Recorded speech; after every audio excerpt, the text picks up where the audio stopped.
नमस्कार दोस्तों। Sunrise CSC YouTube channel पर आप सभी का स्वागत है। आज का जो हमारा वीडियो रहेगा वो रहेगा बेरोजगारी भत्ता के बारे में। जैसा कि आप न्यूज़पेपर में भी, व्हाट्सएप पे भी, और आपको सभी को मालूम होगा कि नवंबर महीने में बेरोजगारी भत्ते का फॉर्म रिन्यू हो, या फिर नई फाइल यदि आपको लगानी है तो नवंबर में लगाओ।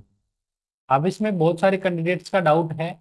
किसी को मालूम नहीं है कि नवंबर महीने में किस कैंडिडेट्स की फाइल लगती है, या किन का भत्ता आना शुरू होता है, या फिर किन कैंडिडेट्स को रिन्यू कराना होगा। तो उन सभी डाउट्स को मैं आज क्लियर करूंगा इस वीडियो में। साथ ही मैं बताऊंगा किन किन कैंडिडेट्स को नवंबर महीने में अपने एम्प्लॉयमेंट यानी कि बेरोजगारी भत्ते के फाइल को जमा कराना है और ऑनलाइन भी कराना है। ठीक है, तो सबसे पहले सुनिए। बहुत सारे कैंडिडेट्स ऐसे हैं जिन्होंने सक्षम का फॉर्म भर रखा है। यदि आपने सक्षम का फॉर्म भर रखा है और आपके जो पैसे हैं हर महीने वो आ रहे हैं, जैसा कि आपको पता होगा सक्षम का फॉर्म भरने से पहले आपको बेरोजगारी भत्ते का फॉर्म भरना पड़ता है। जैसे हम एम्प्लॉयमेंट ऑफिस का फॉर्म, या बेरोजगारी भत्ता का फॉर्म, या फिर HREX की आईडी कार्ड भी कहते हैं। एक बार मैं आपको दिखा देता हूँ वो किस प्रकार का होता है। जैसा कि आप स्क्रीन पे देख पा रहे होंगे, ये जो आप देख पा रहे हैं ना, ये आपका HREX यानी कि बेरोजगारी भत्ते का आईडी कार्ड है। ठीक है, यदि आप सक्षम का फॉर्म भरेंगे तो उससे पहले आपको ये भरना जरूरी होगा। पहले आपका बेरोजगारी भत्ते में फाइल जमा होती है, फिर वो आईडी कार्ड जनरेट होता है, फिर उस आईडी कार्ड से आप सक्षम का फॉर्म भरते हैं, फिर आपका सक्षम का भत्ता शुरू होता है। जो कैंडिडेट सक्षम का भत्ता ले रहे हैं उनका बेरोजगारी भत्ता नहीं मिलता, केवल सक्षम का ही भत्ता मिलता है। ठीक है, अब जो कैंडिडेट सक्षम का भत्ता ले रहे हैं वह चेक कर लें जो आपका इसमें रिन्यूअल डेट यहाँ पे आई हुई है। आपका जो एम्प्लॉयमेंट का आईडी कार्ड है उसकी जो रिन्यूअल डेट है वह 3 साल में रिन्यू होता है। तो आपको रिन्यूअल डेट से पहले ये रिन्यू करना है आपकी HREX की वेबसाइट पे जाके, प्रोफाइल को खोल के। उसका भी मैंने अलग से वीडियो बनाया हुआ है। यदि आप टाइम से रिन्यू नहीं करते हैं तो आपका सक्षम का भत्ता बंद हो जाता है। ठीक है, तो यहाँ पे केवल आपको रिन्यू करना होता है, इसकी कोई फाइल जमा नहीं होती है। जैसे रिन्यू होता है आपका ये सक्षम के प्रोफाइल में अपडेट हो जाता है और आपका सक्षम का फॉर्म चलता रहता है। तो जो कैंडिडेट सक्षम का फॉर्म भर रखा है उनको केवल ये रिन्यू करना होता है अपनी प्रोफाइल में। नवंबर महीने का कोई मतलब नहीं है, जिस भी मंथ में उनका रिन्यूअल है उसी मंथ में उनको करना होता है। ठीक है, तो जिन्होंने सक्षम का भर रखा है उनका नवंबर माह में कुछ नहीं होता है। अब उसके अलावा जिन्होंने केवल बेरोजगारी भत्ते का फॉर्म भर रखा है, यानी कि एम्प्लॉयमेंट एक्सचेंज का फॉर्म भर रखा है, उनका भत्ता आ रहा है। मान लीजिए आपने पहले फॉर्म फिल किया था और आपका भत्ता हर महीने आ रहा है, तो उनको अपना रिन्यूअल का फॉर्म भरना होता है सल हरियाणा की वेबसाइट से। हर साल नवंबर महीने में फॉर्म भरा जाता है और आपको रिन्यूअल का फॉर्म भर के और आपको जमा कराना होता है आपके एम्प्लॉयमेंट एक्सचेंज में। यदि आप जमा नहीं कराएंगे तो आपका भत्ता दिसंबर महीने से ही बंद हो जाएगा। किन कैंडिडेट्स के लिए? जिनका भत्ता पहले से ही आ रहा है, किसके थ्रू? बेरोजगारी भत्ते के थ्रू, यानी कि एम्प्लॉयमेंट एक्सचेंज के थ्रू। उन्होंने सक्षम का फॉर्म नहीं भर रखा या फिर भरा था तो उनका रिजेक्ट हो गया। ठीक है, एक तो उनको नवंबर महीने में रिन्यू कराना है। दूसरा, जो कैंडिडेट नया फॉर्म भर रहे हैं, जिन्होंने अभी तक एम्प्लॉयमेंट का फॉर्म भरा ही नहीं, वो किसी भी मंथ में अपना फॉर्म भर सकते हैं। नवंबर में चाहे तो नवंबर में भरें, या नवंबर के अलावा भी यदि आप भरना चाहें तो भर सकते हैं। उनके डॉक्यूमेंट जमा होते हैं एम्प्लॉयमेंट एक्सचेंज में और उनका एक आईडी कार्ड जनरेट हो जाता है। फिर उसके पश्चात 3 साल जब कंप्लीट हो जाती हैं तब उनका फॉर्म रिन्यू होता है। जिन कैंडिडेट्स को 3 साल कंप्लीट हो चुकी हैं इस साल में, चाहे आपको जनवरी में कंप्लीट हुई हो, चाहे फरवरी में हो, अप्रैल जून किसी भी मंथ में हो, आपका 3 साल कंप्लीट हो गया और आपने फॉर्म को रिन्यूअल करा लिया, तो अब आपको नवंबर महीने में एम्प्लॉयमेंट एक्सचेंज में फाइल जमा करानी पड़ेगी, फिर आपका भत्ता शुरू हो। किन कैंडिडेट्स के लिए? जिन्होंने फ्रेश फॉर्म भरा था, 3 साल पूरे हो गए, 3 साल पूरे होने के पश्चात उन्होंने फॉर्म को रिन्यू करा लिया है। अब वो नंबर में यदि फाइल लगाते हैं तो दिसंबर से उनका भत्ता शुरू होगा, अन्यथा नहीं होगा। जो फ्रेश कैंडिडेट है, जिन्होंने अब की बार ही भरा है, उनको कुछ नहीं करना।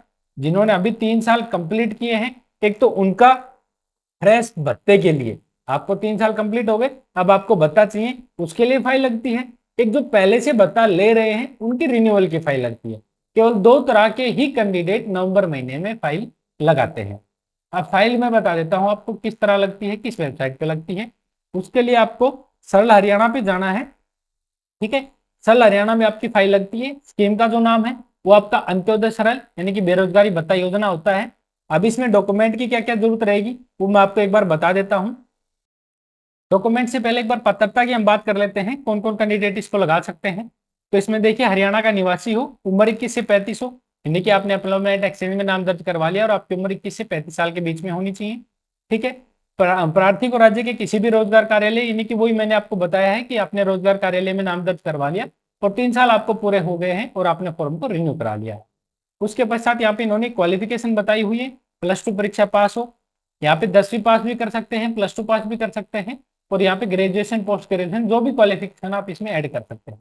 दूसरा, एक चीज का और यहाँ पे डिफरेंस होता है, जो सक्षम के फॉर्म भरते हैं उनमें जेबीटी, बीएड और आपका ये कोई एचटेट वगैरह ये ऐड नहीं होता है, लेकिन आपका जो बेरोजगारी भत्ता का जो फॉर्म है उसमें आपका BEd, MEd, diploma, ITI, complete qualification जो भी आपने स्टडी कर रखी है वो सारे ऐड होते हैं इसमें, वो आपको सारे लगा सकते हो आप, चाहे वो आपने फिर ओपन से करी और डिस्टेंस वाले भी इसमें ऐड हो जाती है। ठीक है।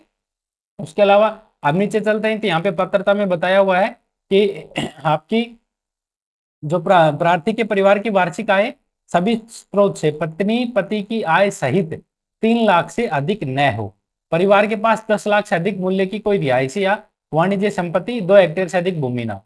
इसका मतलब ये हो गया कि जो आपकी परिवार की इनकम है वो 3 लाख से ज्यादा नहीं होनी चाहिए।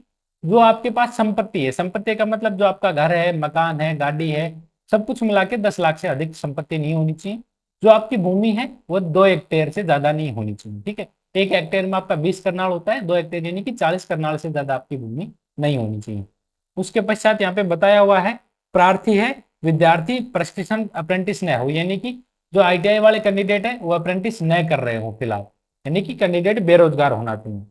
उसके पश्चात प्रार्थी स्वरोजगार में न लगाओ। स्वरोजगार का मतलब खुद का कोई सेल्फ एम्प्लॉयमेंट, दुकान वगैरह या फिर किसी दुकान में काम ना करता हो, उसके पश्चात कोई नौकरी ना हो, और लास्ट में बताया जो प्रार्थी किसी मामले में 6 माह से अधिक सजा भुगत रहे हो, भत्ते के पात्र नहीं होंगे। यानी कि यदि किसी पे क्रिमिनल केस है और उनको सजा हो गई है तो वो भी इस केस में एलिजिबल नहीं होंगे।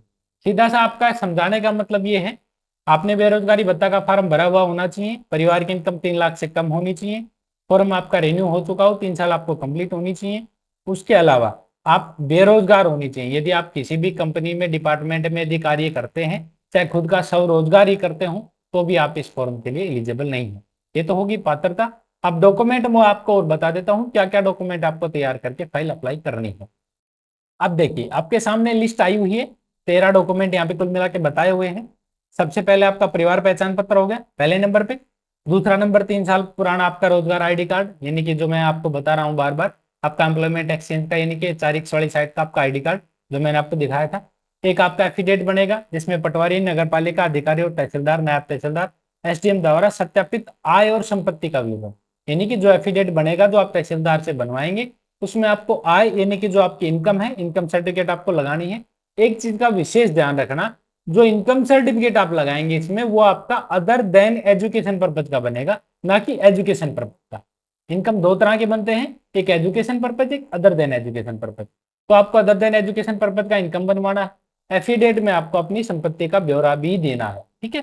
उसके पश्चात एक आपका सेल्फ डिक्लेरेशन बनता है, उसमें आपको स्वयं को बताना है कि मैं बेरोजगार हूँ। तो एक डिप्लोमा का फॉर्म जो आपका परफॉर्मा है वो होता है तहसील में आपको मिल जाएगा, जीबीसीएससी सेंटर पे आपको मिल जाएगा। उसके पश्चात योग्यता, यानी कि जो आपके एजुकेशन क्वालिफिकेशन की जितनी भी सर्टिफिकेट है वो आपको ओरिजिनल रखनी है।